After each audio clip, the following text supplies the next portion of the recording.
Hey everybody, Dave here. Hope you're having an awesome day. So you've probably seen this video here. This is where I made my little bot in a bag model kit. And I do have some of these still available. If you're interested, email me. I will be in Japan while this video is out. So if I'm not back to you within a week and a half or so, that's why. But I got this guy and I thought, I love the size of this. I have a 3D file of this. And I know I could scale it down to make a mini bot.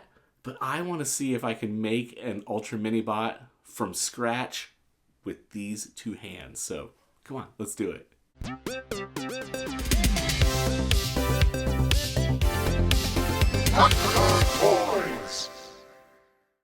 All right, this is the original Buster bot that I worked on with my buddy Christian and Ray.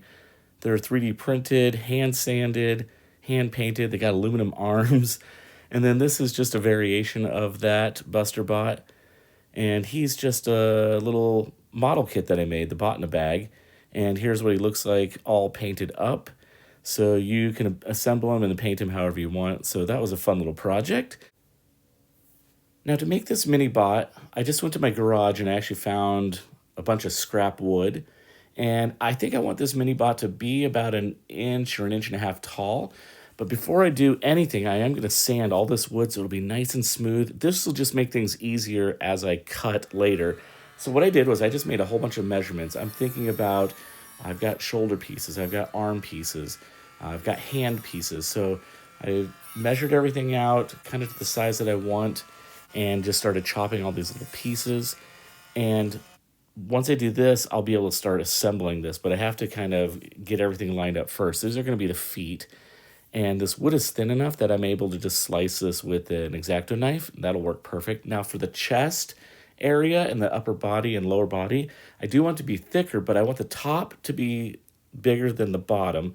So I went to my table saw and I cut them this way, and then I'll chop it across. One piece flew across. I couldn't find it, so I had to cut another piece. You can see the bottom piece is a little too big. I'll just sand that down.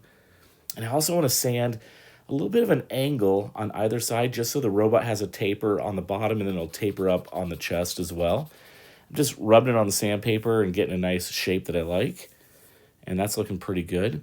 Now for this middle piece here, I wanted it to separate the chest and the lower body, but it's a little too thick. It kind of looks like a Big Mac hamburger. So what I'm going to do is I'm going to just go on an emery board and just sand that flat. And you can see how much thinner I was able to make that. Yeah, that looks way better. I like that a lot more. So I'm just gonna use some PVA glue. I'll slide that around and then I'll pinch it in a vise just to hold it together. We'll let that dry, and while that dries, I'll work on the head. I'm tapering it. On the arms, I'm gonna taper the arms. This is actually two pieces, the shoulder and then a little piece where the arm's gonna connect in. Just some angling and tapering there. You can see I did the same for the legs here. I tapered them on both sides, and I have a little sample of what it looked like before. So again, just rubbing that on the emery board. I did get a little bit of a gap here. I may have just sanded too much on one end. So I'm gonna take some wood filler, and I use this on a lot of projects. It's actually a little bit dry, so it's really hard to squeeze out, but I'm just kind of filling that. I'll sand that out and clean that up later once that dries. And here it is dry, so that's looking great. Now I'm going to move over to the fists. I've got little blocks cut, and I want little fingers. So what I thought is I will kind of score it with an X-Acto knife first, and then I'll use this little hobby saw, and I just carefully sawed back and forth inside the grooves of where I had cut with the X-Acto knife. That made it a little bit easier. I am going to taper the back of the fist just so it has a little bit of an angle, and then that's looking really great. So for the fingers, I think what I'm going to do is I didn't have any wood square tubing, so I did use this polystyrene. I think this is the only part that's not wood on this, but I'm cutting little fingers, and then I'm going to glue this on, and then I'm going to glue these on. I wasn't sure if this would work or not, but in the end, it actually worked out really nice because I want it to look like he's got a fist. So I glued the three fingers on. And then I'm going to put a little bit of glue across the top there, and I'm going to do a thumb. But then I'm going to put on the side one more piece that's going to actually overlap. And it looks a little funky right now, but I'll get my emery board out and I'll kind of sand everything down.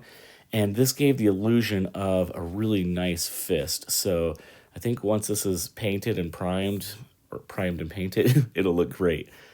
I'm adding just a little bit of a wrist onto the fist, and then I'm going to have some little wooden dowels going through that here in a minute.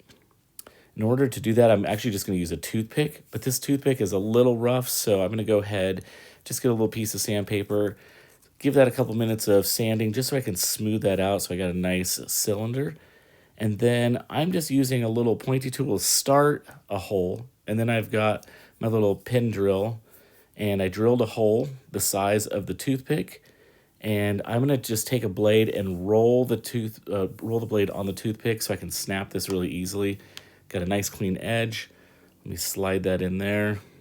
It's a nice tight fit. I will glue this, but yeah, that looks great.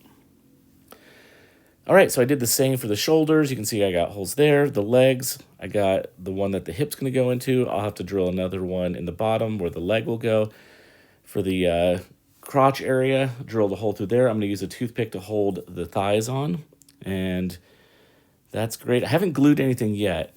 For the foot, I did want like a little ankle or a sock, so I used that little coffee straw. I cut a little tiny piece, slid it on my wood rod, and that's going to give just a little bit of dimension, so it's not just a rod going right into the foot. It will have a little step like a sock or an ankle. So I'm just gluing that into place. Now this rod is a little bit thicker than the toothpick, which I think is fine because the arms will be a little bit thinner and then his legs will be a little bit thicker. And yeah, that's looking really good. Now I'm just kind of measuring out the distance for the arm. I'm going to cut it. It was a little long, and I went a little long so I could sand it and then get it to the perfect height. And I'm going to do a little bit of detail on the chest and the arms and the fists. So to do the detail, I'm going to use a piece of paper, and I just did small slices, and with a little tiny bit of Elmer's glue, I'll be able to smear that around, drop on the paper. I had enough time to align things and move things around, and I think these little details, once it's all painted over, will give just enough dimension that I think it'll work.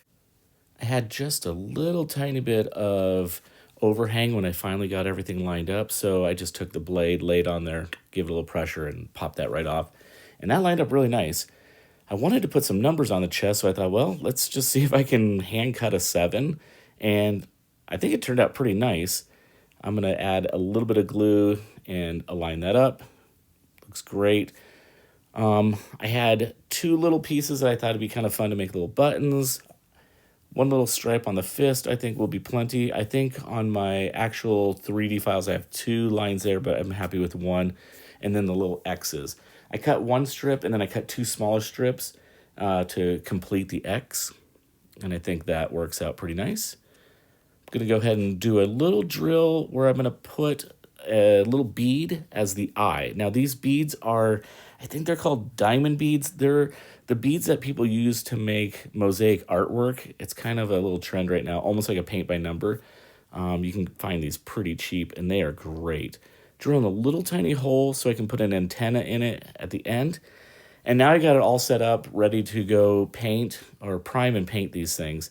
I'm just using little toothpicks. I'll put a rubber glove on, and I'll spray these guys, and then here it is, primed and painted. I got my base coat on, and then I'm going to use this enamel paint. I normally use acrylic paints, but my silver acrylic is running pretty low, so I had this enamel. Just have to have a little bit of thinner on hand to clean up your brushes. Just painting the legs, the arms, any place where there'd be like metal connections.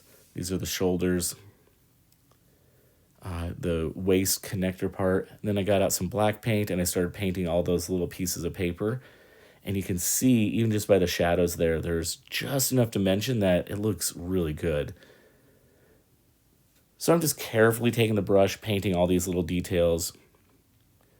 And then once I had all those done, I'm going to do some light chipping on this. And I'm just taking a little bit of the black paint and just barely nicking the edge of all these pieces. I'm not going to weather this thing out super crazy because all the other robots I've just done the chipping on these, so I'm kind of keeping true to the other bots that I've done. As you can tell, it looks pretty cool. And this is a really simple technique, nothing super complicated. Here's the arm. I think that looks great. All right, so I think what I'm gonna do is paint up a little base. I'm gonna paint this black. I'm gonna assemble the whole robot, glue it all together, and we'll call this one done. Okay, that was super fun. And I did go ahead and make a mini bot, an ultra mini bot on my 3D printer. And that is the 3D printed one, but then this is the one that I handmade from scratch. I love it. I just love the idea of, I know this is a super simple way to just scale a 3D file down, print it, bada bing, bada boom, you're done. But to actually physically build this with my hands just was so rewarding to me. I don't know, maybe I'm crazy. Tell me if I'm crazy in the comments, but I really find pleasure in creating and making and proving to myself that I can do something like this. So, yeah, this was awesome. Let's do some turnaround shots of this thing. And as always, it is a great day to be a toy nerd. Have a great one.